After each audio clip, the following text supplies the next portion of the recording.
Aloha everyone and welcome back to the channel. Today we'll be going to Hilo to visit my parents, so I decided to film a video of our trip over the mountain. The road that goes right through the middle of Big Island is called Saddle Road.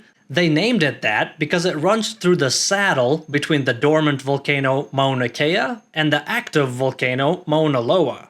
Another thing that is important to note is that a lot of roads in Hawaii have multiple names. Saddle Road is no exception, so it's also known as the Daniel K. Highway or Route 200.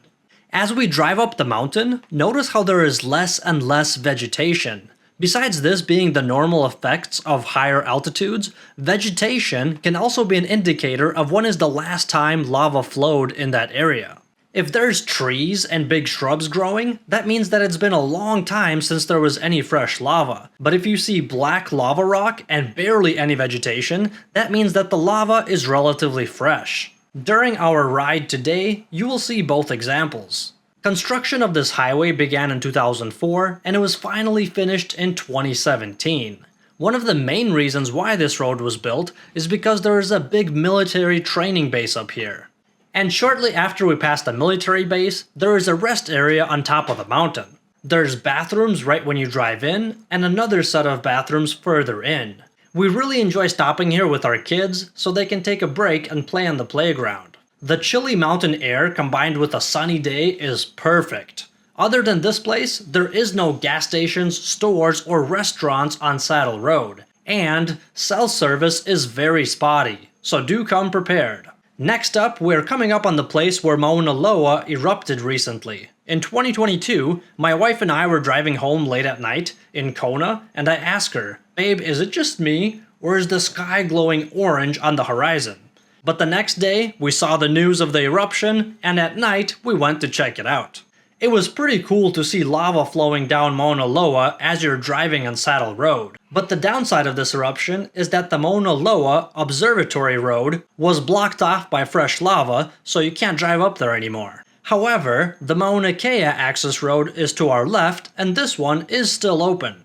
If we go up this road, we would arrive at the Mauna Kea Visitor Center in about 7 miles. You can come here on any vehicle, but in order to go all the way up the mountain to where the observatory is, they will only let you pass the visitor center if you have a 4-wheel drive or all-wheel drive vehicle. It's really cool to come up here for the sunset above the clouds, super beautiful, and then stick around until nightfall and do some stargazing. On the other side of the Mauna Kea access road, we have a popular hiking location and a perfect place to take pictures. It's called Pu'u Hulu Hulu. I think I'm saying that right.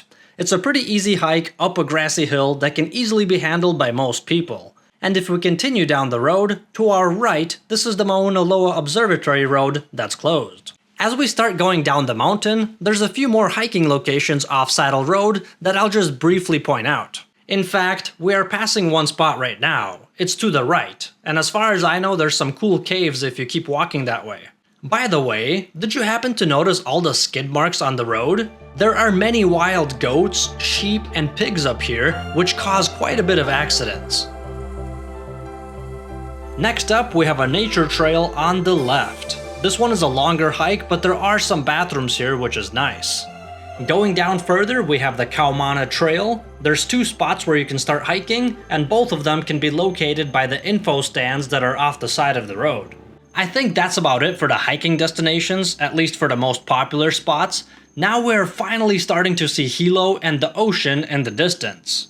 Most people think that Saddle Road is just lava, but the Hilo side shows us what happens when lava gets time and rain. The landscape turns into a forest. You can see how the vegetation gets more dense the lower we go. Depending on how fast you were driving, the trip over Saddle Road takes anywhere from 50 to 60 minutes. We are now driving into Hilo, and I thank you for coming along for the ride. If you made it all the way to the end, let me tell you a few ways how to respond to people who are commenting on your driving. If someone tells you you're speeding, tell them, "I don't speed. I just drive enthusiastically." And if they think you're lost, tell them, "I am not lost. I'm just exploring alternate routes."